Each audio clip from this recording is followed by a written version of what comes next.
হিংসার ঘটনায় গ্রেফতার এক মিম নেতা মতিউর রহমানের বিরুদ্ধে হামলায় নেতৃত্ব দেওয়ার অভিযোগ। শনিবার বেলডাঙ্গায় বিক্ষোভস্থল থেকে মতিউর রহমানকে গ্রেফতার করেছে পুলিশ। আরও একবার জানাই, বেলডাঙ্গায় হিংসার ঘটনায় এবারে গ্রেফতার করা হয়েছে এক মিম নেতাকে।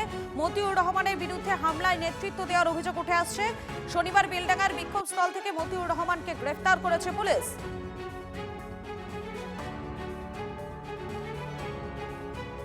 আমি কিছু সোশ্যাল মিডিয়া থেকে আমরা পেলাম কি he was involve on that attack. ও মবকে লিড করেছিল, মতিউর রহমান। তো আজকে ওকে ধরা হয়েছে। আজকে ঝামেলার মধ্যে ও ছিল বারোয়া মোড়ে, আজকে ওকে তোলা হলো। আর এছাড়াও ওর তিনজনকে আমরা যে অনেকটা সোশ্যাল মিডিয়া বাইটগুলো সার্কুলেট করছি, ওখান থেকে ওর তিনজনকে আইডেন্টিফাই করেছি যে কালকে ওই ঘটনার মধ্যে ছিল, আজকেও ছিল সেম বারোয়া স্পটে। লেকিন কালকে কিছু করেনি। আজকে যখন মেরেছে, যখন ভিডিও আমরা পেলাম, তখন আমরা যখন কম্পেয়ার করলাম তো উই ফাউন্ড কি এরা ছিল। তো এই চারজনকে আমরা অ্যারেস্ট করে ও পার্টিকুলার কেসে আমরা পাঠাবো, যে জার্নালিস্ট ইঞ্জুরি যে কেস আছে কালকে। এছাড়া বাকি টোটাল যে 30 জন আছে, 30 জন মধ্যে আমরা এখন যে ডিফারেন্ট মিডিয়া দেখে আমার যে ক্রাইম টিম আছে, সাইবার টিম আছে, ও ম্যাচ করছে কি সবের আগেনস্ট কোথায় কোথায় কোন কোন ভিডিওতে এভিডেন্স আছে, এই ভিডিওতে দেখা যাচ্ছে একে ভাঙচুর করতে, এইসব এরকম করে আমরা করছি। টোটাল 30 জনকে যে তুললাম, ওকে কেস ভেরিফাই করে আমরা কোর্টে পাঠাবো।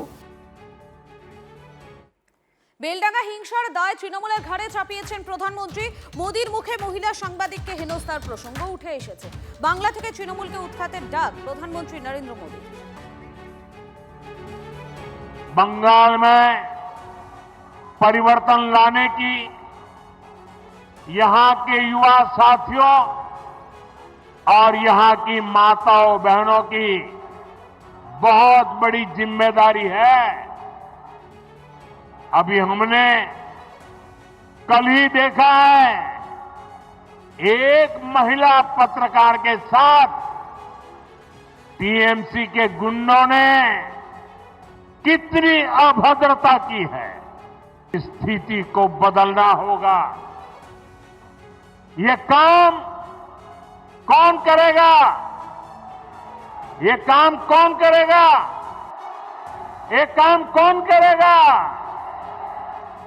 ये काम आपका एक वोट करेगा। आपके वोट की ताकत है जो इन सारे कामों को पूरा करेगी।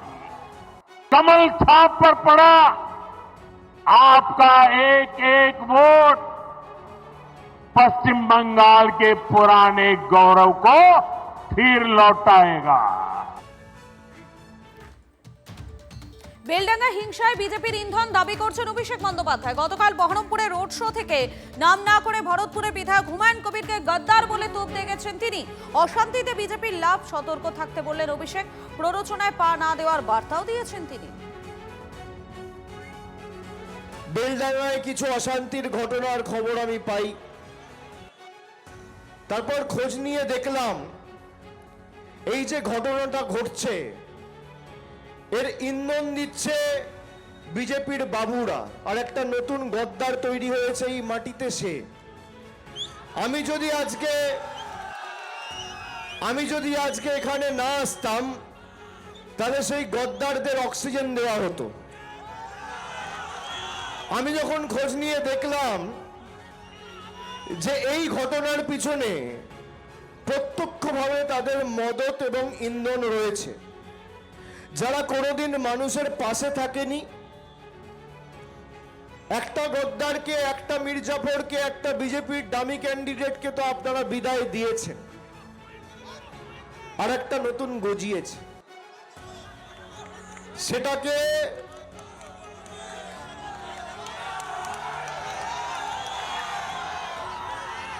গণতান্ত্রিকভাবে ব্যবস্থা করতে হবে। বেলডাঙ্গার ঘটনায় এনআইএ তদন্তের দাবি শুভেন্দু অধিকারীর। এর আগে রাজ্যপালকে চিঠি লিখেছিলেন বিরোধী দলনেতা। এবারে গোটা জেলা জুড়ে কেন্দ্রীয় বাহিনী মোতায়েনের দাবি তুলেছেন শুভেন্দু অধিকারী। এক্স মাধ্যমে পোস্ট করে সেই পোস্টে স্বরাষ্ট্রমন্ত্রক, রাজ্যপাল, এনআইএ, সিআরপিএফ, বিএসএফ, রাজ্যের মুখ্য সচিব, স্বরাষ্ট্র সচিবকেও ট্যাগ করেছেন বিরোধী দলনেতা। তিনি লিখেছেন, দেশ বিরোধী উন্মত্ত জনতা কোনো সীমা মানছে না। পাশাপাশি রাজ্যের আইন শৃঙ্খলা নিয়েও প্রশ্ন তুলেছেন বিরোধী দল।